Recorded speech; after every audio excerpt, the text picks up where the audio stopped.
This is Pastor Ray Frank, Syracuse Wesleyan Church, and today is Monday, November the 4th. I have returned to our study of 1 Peter and in our Sunday morning worship services. A week ago we looked at verse 9 in chapter 3, where we find these words, "Do not repay evil with evil or insult with insult.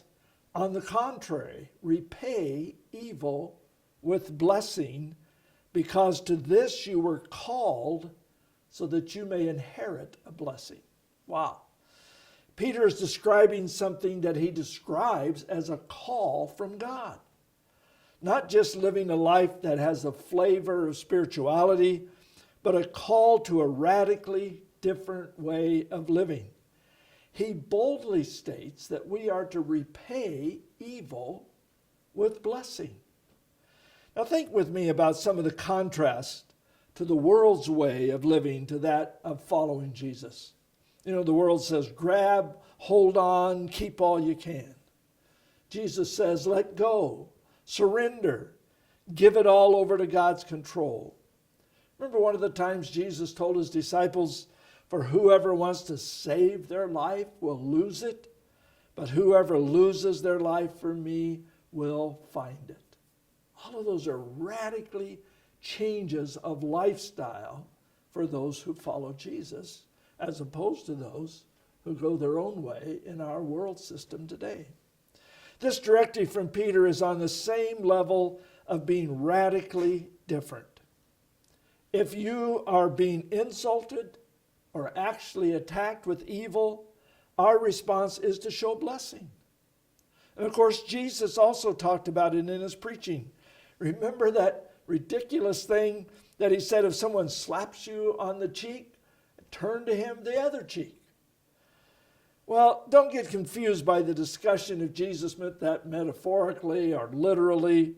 The point is that as followers of Jesus, we will respond by seeking to bless those who abuse us.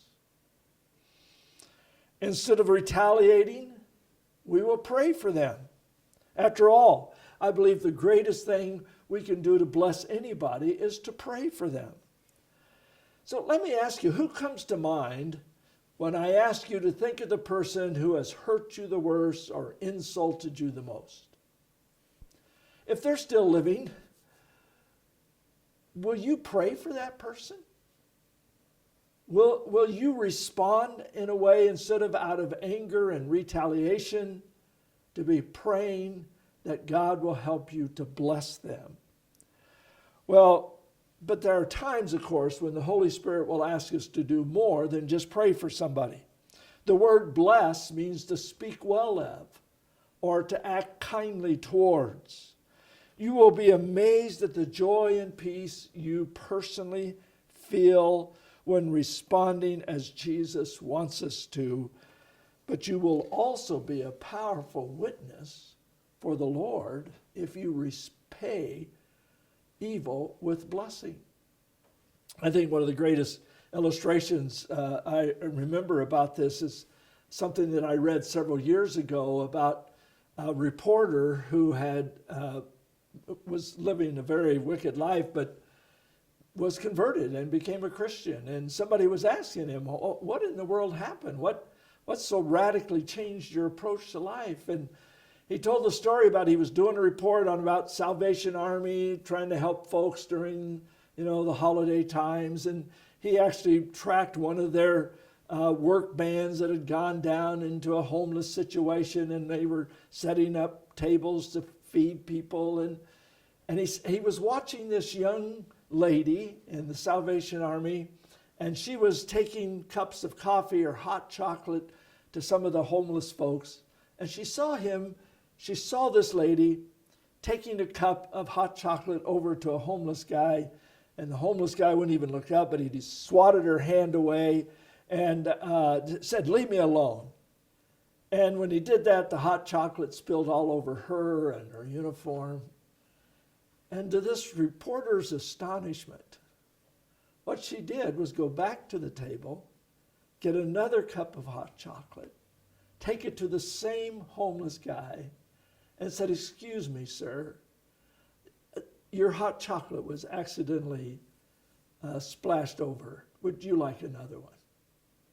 And the reporter said, "That was so remarkable to me that I decided I wanted to investigate and find out how she could respond in such a way." Folks, that's still possible for us. How we respond to those who do evil against us makes all the difference in our testimony. Well, Peter wasn't always like this. I mean, remember the servant, the high priest servant who had his ear cut off? Yeah, that was Peter. Going to defend the Lord and strike back. But the thing that changed him forever was the day of Pentecost, when the Holy Spirit filled the disciples with his power and presence and enabled them to begin living out, being transformed into Christ himself.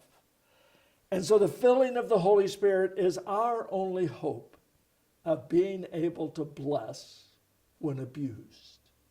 Will you right now confirm your total surrender to the Holy Spirit and receive him by faith to make this one of the greatest weeks ever in your life?